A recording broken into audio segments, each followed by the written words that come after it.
Bienvenue à notre rencontre, capsule d'espérance. Raviver notre flamme, reprendre courage, trouver la paix. Ce matin, on s'inspire de l'évangile du jour. C'est en Saint Jean, pour ceux qui ont la Bible entre leurs mains, ou dans le Prions à l'Église. C'est au chapitre 15, versets 12 et suivants. Et Jésus leur dit, « Je vous dis tout cela pour que votre joie soit en vous, la joie soit en vous, que votre joie soit parfaite.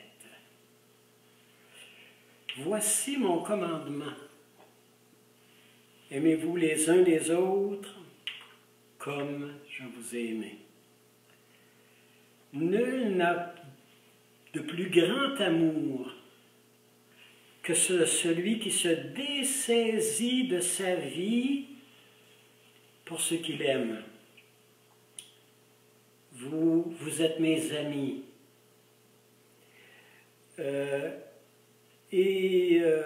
Si vous êtes mes amis, vous faites ce que je vous commande.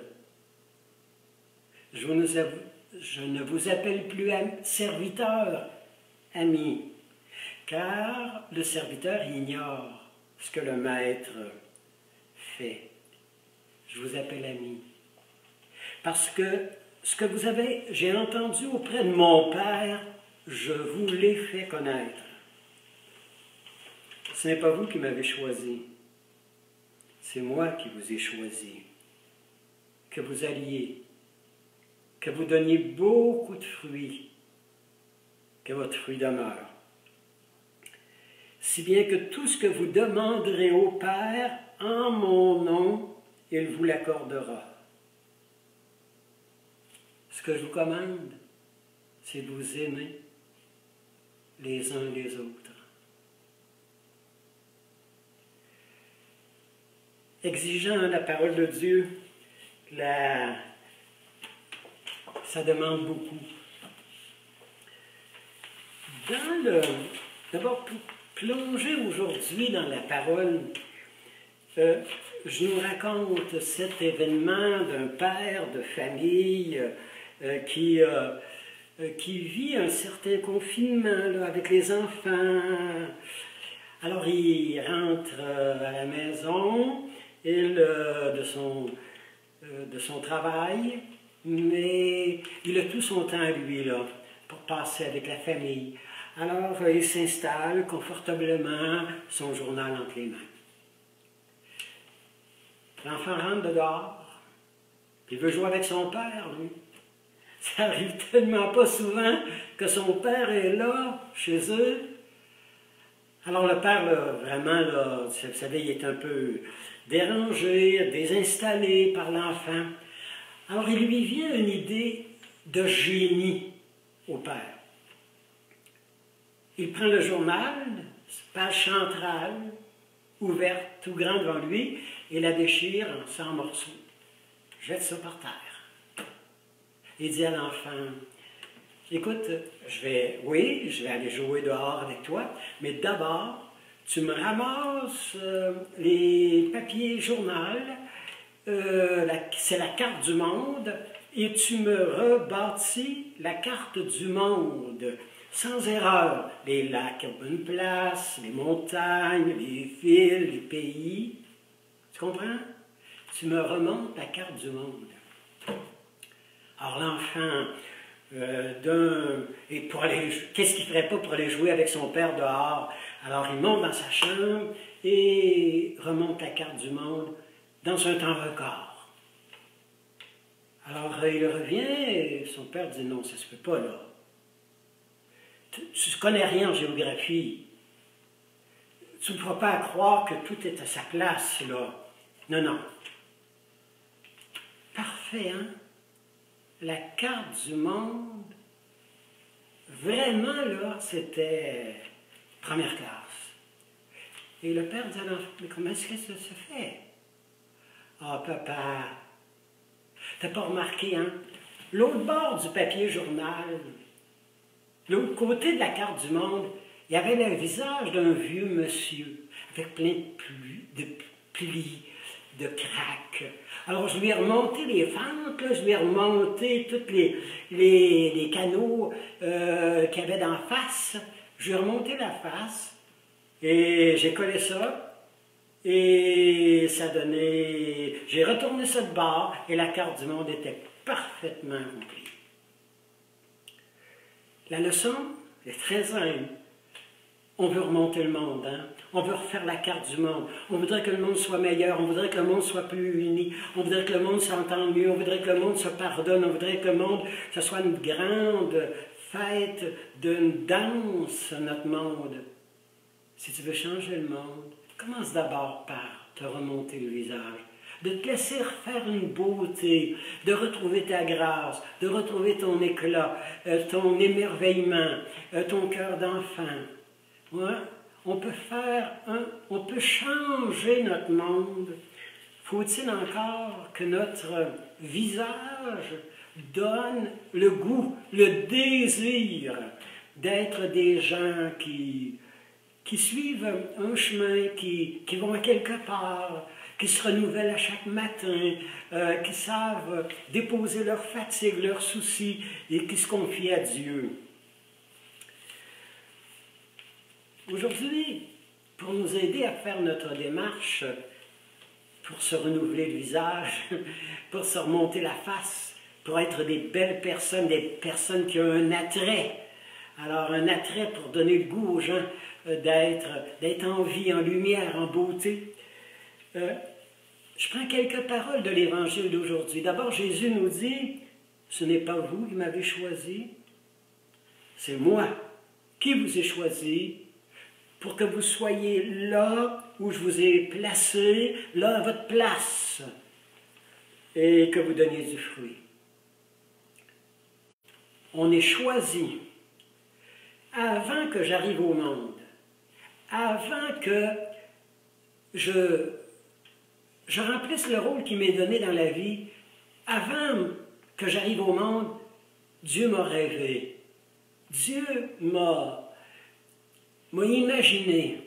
Dieu m'a espéré. Et Dieu m'a comme pétri dans le ventre de ma mère. Il m'a tissé, dit la parole de Dieu. Alors Dieu, avant que moi je sois là, Dieu avait une sorte de plan, de projet, d'espérance pour moi. Et quand je suis venu dans ce monde, le Père m'a conçu, le Père m'a façonné, le Père m'a sculpté pour l'œuvre unique au monde qui m'était confié à moi. Vous savez, vous avez ça dans la Bible, hein? Il y avait un jeune, dans l'Ancien Testament, dans la Genèse, il y a une famille, 7 gars, 7 garçons. Et le dernier, et vous savez, il est, alors il travaille au champ, Joseph. Il travaille avec les animaux au champ. Alors, pas tellement d'importance pour les autres frères qui ne l'aimaient pas particulièrement parce qu'on dit qu'il était le préféré de son père. Alors, c'est un homme charmant, c'est un homme avec plein de charisme, avec une sorte de vigueur incroyable. Ses frères l'ont vendu, vous vous souvenez, pour l'envoyer en Égypte. Dieu, il voyait cet enfant-là, et Dieu l'avait comme conçu parce qu'un jour, ce serait lui qui libérerait son peuple après 400 ans d'esclavage. C'est lui qui, en étant envoyé là-bas en Égypte, va préparer la libération de son peuple, la sortie de son peuple pour la terre promise. Si je suis choisi, si Dieu m'a vraiment choisi pour la mission qui est la mienne, pour cette part de pays que j'ai à m'occuper, pour ce malade qui est dans la maison, cette personne plus âgée, pour cette personne qui atteint d'un virus mortel. Si Dieu m'a choisi, Dieu me donne ce qu'il me faut. Et j'ai simplement lui demandé, et j'ai simplement insisté, et la grâce va m'être donnée. J'ai été choisi. Choisi. Alors, vous savez, un peu comme Dieu nous a préparés. Il nous a préparés à la mission qui est la nôtre. Il nous a déjà bâtis pour une mission importante. Je vous ai choisi de tout. J'ai eu une préférence pour vous. J'avais des rêves pour vous. J'avais des projets pour vous. Cet enfant drogué, cette mère dépressive, ce mari alcoolique, cette personne âgée Alzheimer.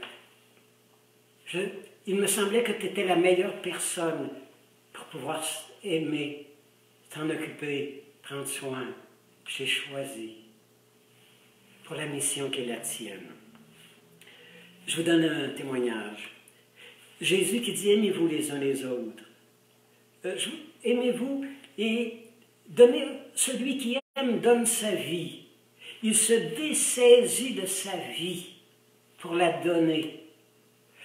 Vous savez, moi, autant que possible, chaque matin, j'essaie de donner ma journée à Dieu. Parce que, voyez-vous, si je ne l'ai pas donné en recommençant ma journée, ça se pourrait que les gens qui me prennent du temps, qui me demandent du temps, je pourrais très très bien me sentir comme qu'on m'arrache du temps, qu'on me prend, qu'on m'envahit. Non, non, non, non, non, non, non. Je laisserai à personne de prendre ma vie, de m'arracher ma vie, je la donne. Et quand je l'ai donnée le matin, que j'ai signé un chèque en blanc pour la journée qui s'en vient, alors je me donne, je livre ma vie. Personne ne me la prend de force. Et il y a une paix, il y a Jésus qui nous dit « Aimez-vous les uns les autres, comme je vous ai aimé ». Irena Sendler, une femme qui a vécu dans les années 40, qui est décédée il y a quelques années, à 85 ans, 98 ans. Une femme qui a connu vous savez, quand les Juifs ont envahi la Pologne, elle était travailleuse sociale, elle avait 30 ans. Et elle sauvait des vies d'enfants de la mort, de la prison, de l'enlèvement. Elle en a sauvé des vies. Et vous savez, elle a elle-même été arrêtée par la Gestapo dans les années 47. Elle a été brûlée, elle a été torturée et elle s'est sauvée alors de cet emprisonnement. Et sa vie, ça a été de sauver Et à chaque enfant qu'elle sauvait, elle faisait un bocal avec quelques papiers pour dire qui était cet enfant-là, comment il était quand il était enfant, pour que les parents, quand ils chercheraient si leur enfant n'avait pas été placé dans un orphelinat, dans un foyer d'accueil, alors pour être capable de reconnaître l'enfant. 2500 enfants qui lui doivent la vie. Sa générosité avec ses foyers d'accueil dont elle s'occupait, avec les orphelinats de sœurs, de frères qui s'occupaient. Une merveille, hein? Elle, si elle n'avait pas existé, alors il aurait fallu l'inventer. Et on lui a remis le prix Nobel de la paix en 2007, un an avant qu'elle meure à 98 ans. Elle a donné sa vie. Elle a aimé elle a aimé en se donnant, en livrant son temps, sa personne. C'est ça que Jésus nous dit aujourd'hui, d'aimer, de donner, d'être attentif aux autres. Avec ce temps-là, on sort de plus en plus du confinement, là. Alors, à un moment donné, peu à peu, on va voir plus clair. Mais j'aimerais ça, juste vous poser quelques questions. Alors, de quoi vous avez le plus souvent parlé pendant ce temps du confinement? Qu'est-ce qui vous a le plus fait peur? Qu'est-ce qui vous a le plus tourmenté? Qu'est-ce que vous redoutez le plus là, pour les temps à venir de le retour à la normale? Qu'est-ce que vous aimeriez qu'il soit si différent dans vos vies pour que notre monde soit encore plus vivant, plus aimant, avec plus de partage?